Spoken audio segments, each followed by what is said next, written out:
Gənclər salam, hər vaxtınız xeyir. 8-ci sinif mövzularını müəyyən yerə qədər izah edib gətirmişdim. Bu gün istəyirəm sizə bunun ardını izah edeyim. Duyğu orqanlarımızla davam edirik. Duyğu orqanları insanın ətraf mühitlə əlaqə yaratmasına mühüm rol oynayan orqanlarımızdır. Mexaniki və kimyəvi qıcıqlar duyğu orqanlarında impulslarına çevrilir və müvafiq sinirlər vasitəsilə mərkəzi sinir sisteminə ötürülür. Deməli, buradan not alacağınız hissə mexaniki və kimyəvi qıcıqların olmasıdır. Duyğu orqanlarımız ətraf mühitdən impulsların qəbulunda, onun ayırt edilməsində bizə yardımcı olan orqanlardılar. Göz, qulaq, dəri, burun, dil, bunlar xarici mühitdən gələn qıcıqları qəbul edir. Və bunun vasitəsilə biz əşyaların formasını, rəngini, qoxusunu, dadını, isti və ya soyuq olmasını, hər bir yumşaq və ya bərk olmasını müəyyən edirik və bunlar reseptorlarda oyanmaya səbəb olur. Həmin oyanmalar mərkəzi sinir sisteminə aparılır. Mərkəzi sinir sistemində isə yarımkürə qabığının müvafiq nahiyəsində qıcıqlar ayırd edilir. Bəs hansı mərkəzlərdə hansı qıcıqlar ayırd edilir? Məsələn, görmə ənsəb payı ilə müəyyən olunur, mərkəzi o hissəsidir. Dəri, dad və əzələ hissiyatının mərkəzi təpə payıdır. Eşitmənin mərkəzi gicgah payıdır. Qoxu əslində alınla gicgahın hüdudundadır, amma testlərdə bunu daha çox alın deyə götürürlər. Ona görə biz də alın deyə qəbul edəcəyik. Və reseptorlardan çıxan sinirlər, həmçinin yarımkürələrin müəyyən bir hissəsi birlikdə analizator əmələ gətirir. Analizatorları ilk dəfə Pavlov müəyyən eləmişdir. Pavlova görə analizator 3 hissədən ibarətdir. Reseptor, onlardan çıxan hissi sinirlər və yarımkürələr qabığının müvafiq hissəsi. Məsələn, görmə analizatorunun hissələri dedikdə, görmənin reseptoru başlayır gözün torlu qişasından, görmə siniri və ənsə payı. Bu üç hissə birlikdə reseptordur, analizatordur. Analizator dedikdə orqanın özünün hissələri deyil, sadəcə onun analizator əmələ gətirə bilən reseptor, hissi sinir və yarımkürələr hissəsi nəzərdə tutulur. Yəni, sadəcə bu hissələrə görə idi. Və analizatorların hər hansı 3 hissəsindən biri zədələnərsə, həmin analizatorun işi tamamən pozulur. Bu, digər analizatorların işinin zəifləməsinə təsir etməz, əksinə onların güclənməsinə səbəb olar. Testlərdə, məsələn, səhv kimi belə bir şey görə bilərsiniz ki, analizatorlardan birinin sıradan çıxması digər analizatorların işini ləngidirmi? Cavab olacaq, xeyr, ləngitmir. Amma analizatorun 3 hissəsindən hər hansı biri zədələnirsə, həmin insanda eşitmə qabiliyyəti, tutaq ki, eşitmədirsə, eşitmə pozulur, görmədirsə, görmə pozulur. Başqa analizatorlara təsir etməz. Hər bir insanda ətraf mühiti dərk etmək kimi ali bir hissin baş tutmasında müxtəlif analizatorların birgə fəaliyyəti əlaqəlidir.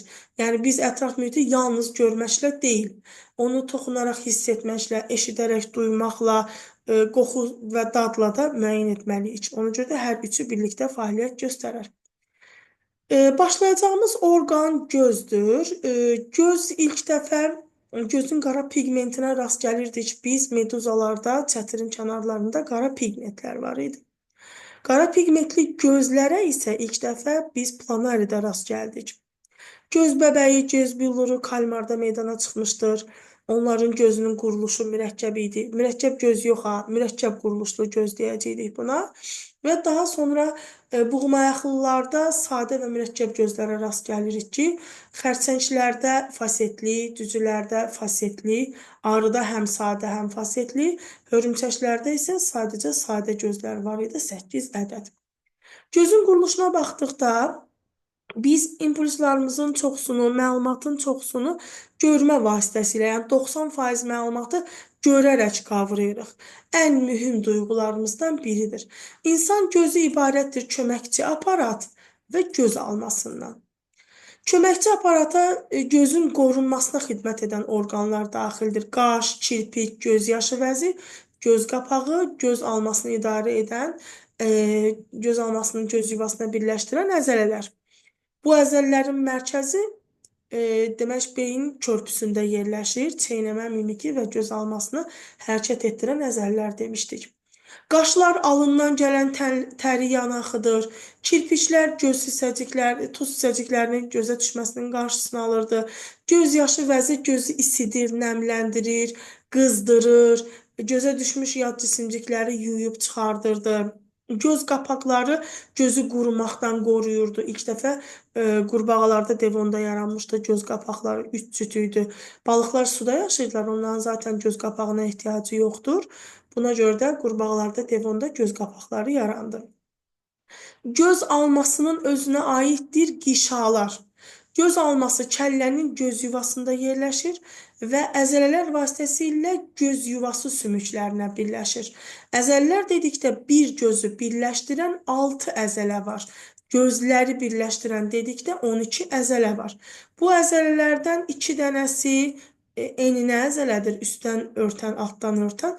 4 dənəsi isə uzunlu əzələlər olub, bir göz üçün deyirəm, göz almasını göz çuxuruna birləşdirən. Ona görə gözləri hərəkət etdirən əzələ dedikdə cavabımız olacaq 12.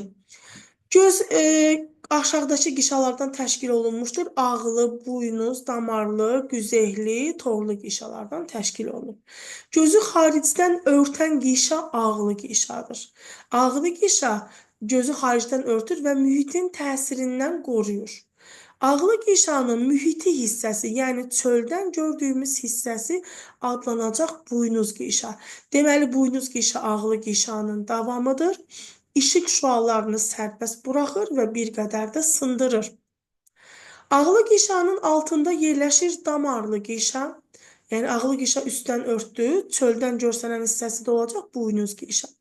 Ağlı qişanın altında yerləşir damarlı qişa. Damarlı qişa göz almasını qanla təchiz edən qişadır. Damarlı qişanın öndən görünən bizim bu rəngli hissə dediyimiz hissə güzehli qişadır. Güzehli qişa damarlı qişanın mühiti hissəsidir, yəni xarici hissəsidir və buynuz qişanın altında yerləşir güzehli qişa. Güzehli qişanın mərkəzi boşdur, dəlikdir və biz buna deyirik bəbək. Bəbək güzehli qişanın mərkəzində yerləşən dar dəlikdir. Sayə əzəllər vasitəsilə daralıb və genişlənə bilir. Bəbək ümumiyyətlə kənardan çəksək, mərkəzdə dairəvi əzəllər, kənarlarında radial əzəllər yerləşir. Radial əzəllər yığılarsa bəbək genəlir, dairəvi əzəllər yığılarsa bəbək daralır. Bunu çevrənin diametri kimi düşünsəz, çevrənin sahəsi kimi düşünsəz, məsələn, deyir ki, əgər bəbəyin diametri 2 dəfə kiçilibsə, onda torlu qişaya düşən işıq şüasının miqdarı necə dəyişəcək? Çevrənin sahəsində diametri 2 dəfə azaldanda 4 dəfə azalırdı, ona görə də 4 dəfə azalmış olacaq. Burada 3 desəydi, burada 9 olacaqdı. Kvadratik olaraq hesablayın, yəni. Güzehli qişanın həmçinin özündə pigmentlər vardır ki, pigmentlərin miqdarından asılı olaraq güzehli qişada əgər pigment çoxdursa, gözün rəngi tünd görünür. Əgər pigmentlər azdırsa, rəng açıqdır. Həmçinin tək pigmentin miqdarı deyil, onun paylanmasının da rolu var. Rəngli gözləri olanlar daha yaxşı bilərlər. Pigment müxtəlif paylanır. Hamısında eyni bərabərdə olan da var, olmayan da var. Buna görə həm pigmentin miqdarı, həm də paylanması önəmlidir. Əgər pigment yoxdursa, bu albinoslar olacaq ki, onların qan damarlarının özü görünür. Güzehli qişaları qırmızı rəngdə görünür. Məsələn, ağ dovşan əslində albinos dovşandır. Gözləri qırmızı görünür, çünki güzehli qişadakı qan damarları görünür. Demək, ağlı qişanı dedik, damarlı qişanı dedik. Bir dənə sonuncu qişamız qalacaq torlu qişa. Torlu qişanın xarici hissəsi, mühiti hissəsi yoxdur. Sırf daxili hissəsi vardır. Torlu qişada görmə reseptorları olan çöpçük və kolbacıqlar yerləşir. Deməli, görmə 2 reseptordan idarə olunur. Çöpçüklər görür, kolbacıqlar rəng seçir. Və bunların qüsurları müəyyən xəstəliklərə səbəb olur. Az sonra danışacağım haqqında. Həmçinin görmə siniri də buradan başlayaraq çıxır. Torlu gişanın üzerinde sarı ve kör ləkə dediğimiz iki hisse vardır. Reseptorların çox olduğu hissə sarı ləkə, görmə sinirinin çıxdığı yer isə olacaq kör ləkə ki, burada reseptora rast gəlinmir. Bir dənə diqqətinizi bu hissəyə çəkim. Gözün torlu qişasında kolbacıqlar çox olan yer sarı ləkədir. Deməli, sarı ləkənin mərkəz hissəsində kolbacıqlar çoxdur. Onun ətrafında çöpçüklər olar. Kolbacıq və çöpçüklər olmayan yer isə kör ləkə adlanır. Məsələn, başınızı qəfil döndərsəniz, hər hansı bir əşyanın ilk olaraq rəngini görəcəksiniz. Məsələn, deyir sizə orada nəsə belə qırmızı bir kölgə var idi. Tam görmədim nədir. Bir saniyədə baxandan sonra dəqiqləşdirirsiniz ki, məsələn, bu bir qırmızı dipçək idi, tutaq ki. Bu onu göstərir ki, bizə sarı ləkədə kolbacıqlar daha çoxdur. Onun ətrafında çöpçüklər olacaq. Kör ləkədə reseptor yerləşmir. Buna görə də əşyanın xəyalı kör ləkəyə düşərsə, biz onları görmürük. Və mərkəz hissəsinə qişaları bitirdikdən sonra deyirik bir də billur. Gözün optik hissəsi güzeyli qişanın arxasında yerləşən billurdur. Billur işıq şüalarını fokuslaşdırır. Əşyadan məsafəni müəyyən edir. Yəni yaxına baxırıqsa billur qabarır, uzağa baxırıqsa billur çökür. Billurun özü də kirpikli əzəllər vasitəsilə birləşir. Buna görə də həmin o əzəllər billurun qabarıb çökməsində rol oynayır. Mərkəz hissəsi isə şüşəvari cisim adlandırdığımız hissədir. Şüşəvari cisim işığı sındırma qabiliyyətinə malik olan həlməşiyə bənzər maddədən təşkil olunub. Ümid edirəm ki, gözün quruluşunda bir qarışıq, alaşıq, dolaşıq bir cümlələrdən istifadə etmədim. Və görmə orqanının qüsurlarına baxdıqda, digərlərinə görə ən yüngül görünən problem içərisində çəpgözlükdür. Gözləri hərəkət etdirən əzəllərdə uyğunsuzluq, yəni bir tərəfi uzun, bir tərəfi qısa olanda həmin tərəfə dönür, qısa olan tərəfə dönür. Buna görə də çəpgözlüyün istiqamətini bu şəkildə müəyyən edirlər. Əməliyyat eləyirlər, düzəlir. Düzdür, təcrübə göstərir ki, əməliyyatla düzəlməyib yeni qayıdanlar da olur. Amma inşallah ki, belə bir problemi olan uşaqlarda, xəstələrdə əməliyyatla düzələ bilən olmuş olsun. Yaxından görmə, uzaqdan görmə əsas indeyski deyirəm mən bunlara. Əsas indeyski kulminasiya hissəsi buradır. Demək, yaxından uzaqdan görmədə nəyə diqqət edin gənclər? Bir dəqiqə düzəldək. Yaxından görmədə uzaqdakı əşyanın xəyalı torlu qişadan öndə alınır. Ümumiyyətlə, əşyanın xəyalı alınmalıdır torlu qişanın üzərində. Torlu qişanın çünki sarı ləkə hissəsinə düşməlidir. Yaxından görmədisə, adam yaxını normal görür, uzaqdakı əşyanın xəyalı torlu qişanın önünə düşdüyünə görə onlar uzağı görmürlər. Adı üzərindən yaxından görmə, yaxını görür deməkdir. Bu iki səbəbdən ola bilər. Bir, anadan gəlmə səbəbi göz almasının quruluşu ilə bağlı olan məsələdir. Anadan gəlmə göz almasının uzunsov olmasıdır. Sonradan qazanılan səbəb isə çox kitab oxumaq, çox yaxından televizora baxmaq, yaxından telefondan oynamaq, hərəkət edən nəqliyyat vasitəsində kitab oxumaq, billurun qabarıqlığının artmasıdır. Ki, billur çox qabarır deyə torlu qişadan önə düşür. Deməli, yaxından görmədə əşyanın xəyalı yaxına düşür. Torlu qişadan önə düşür deyə onu görmürlər, amma yaxında olan əşyaları normal görürlər. Söhbət uzaqdakı əşyalardan gedir. Uzaqdan görmənin səbəbi adı üzərində bu adam uzağı görür. Yaxını ona görə görmür ki, yaxındakı əşyanın xəyalı torlu qişadan arxada, yəni uzaqda alınır. Və belə insanlar yaxını görmür yaxşı. Yenə də iki səbəb var idi. Anadan gəlmədsə göz alması qısadır. Billurun qabarıqlığının zəifləməsi isə bu sonradan qazanılan qüsurdur. Katarakt, mirvari suyu, billurun bulanması maddələr mübadiləsi sözünü gördünüzsə, birinci billurun bulanmasıdır, mirvari suyudur. Daltonizm, daltonizm əslində biz öyrəndiyimiz qismən rəng coruğudur.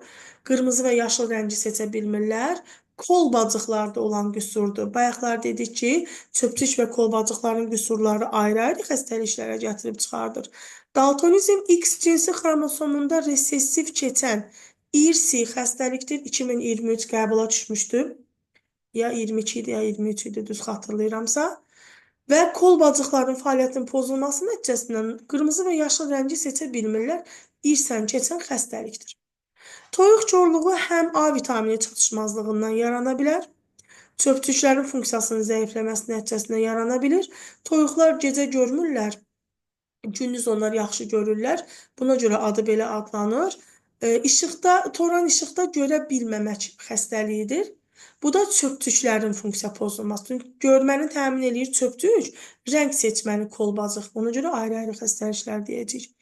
Konjüktivit, gözdə konjüktiva pərdəsinin irinləşməsi, iltihablaşması baş verən prosesdir, virus xəstəlikdir, infeksion xəstəlikdir. Və bir də gözlərimizi qorumaq üçün əslində bu hissələri çox da oxuyub videonu uzatmaq istəmirəm. Televizora yaxından baxmayın, bu şeyləri etməyin. Bir dənə buradan çəkmək istədiyim.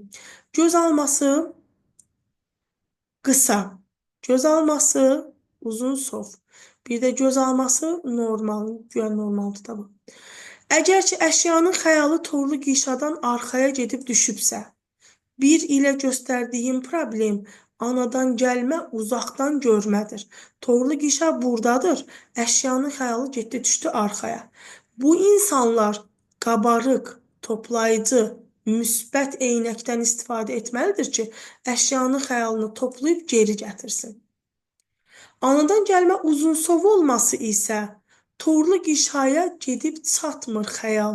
Torlu qişa buradadır, əşyanın xəyalı düşür torlu qişadan önə.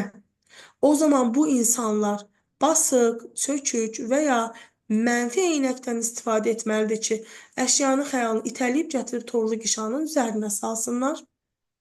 İnsan normal görməlidirsə, əşyanın xəyalı gəlir torlu qişanın özündə alınır. Yəni bu 2 anadan gəlmə, uzaqdan, yaxından görmə, 3 isə normal görmədir.